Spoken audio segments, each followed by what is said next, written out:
seguir esta ponencia. Aquí ven ustedes, Menéndez Pidal también fue quien por primero estudió este fenómeno muy curioso y añade oportunamente Alonso y que no vendrá de él en dialectología española. Y este fenómeno es el de la presencia de una concordancia neutra con nombres continuos, indicantes materia y no objeto contable, como se sabe. Está ilustrado en 2 con los datos de la descripción clásica del Bable de Lena de Jesús Neira. A su descripción añado en 2A una columna a la derecha, más bien como promemoria para mí mismo que no para ustedes, en la que se indica la similitud parcial con el castellano estándar, que también conoce los llamados pronombres neutros, lo, esto, eso.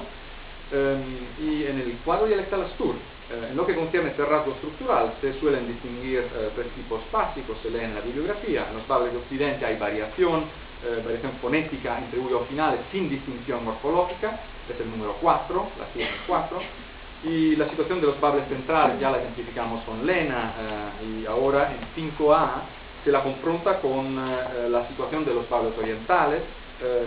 Los esquemas están tomados de Arias Cabal con su terminología, porque este estudioso considera las congruencias no como pertenecientes a la categoría del número y no del género, como singular y plural, ¿no?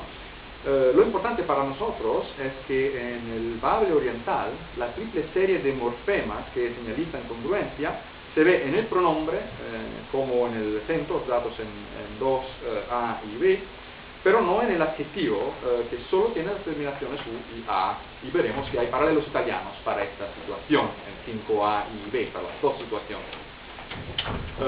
Las similitudes entre asturiano y castellano, subrayadas en 2A, se extienden si saliendo del dominio lingüístico astur, se consideran, Astur hoy en día, se consideran los dialectos de Cantabria y de las zonas circunvecinas de Castilla Occidental y Central, desde Palencia y Burgos hasta Toledo, donde se encuentra, como ven ustedes en 6, la congruencia neutra del adjetivo no prenominal, perdonen, según muestran los datos tomados del Coser de Fernández Ordóñez en su muy profundizado estudio acerca de este sujeto.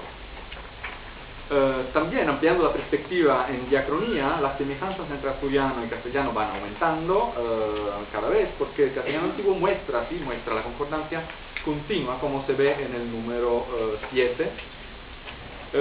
En sincronía, la cuantificación basada en los datos textuales de Fernández Ordóñez, número 8, muestra que la concordancia neutra se extiende gradualmente dentro y fuera de Asturias, en los diferentes contextos sintácticos, ¿no? En 8 desde la derecha hacia la izquierda, sin alcanzar jamás en alguna zona los determinantes, es decir, los artículos o los adjetivos demostrativos. Y la cita en 8 de Fernández Ordóñez comenta a estos datos.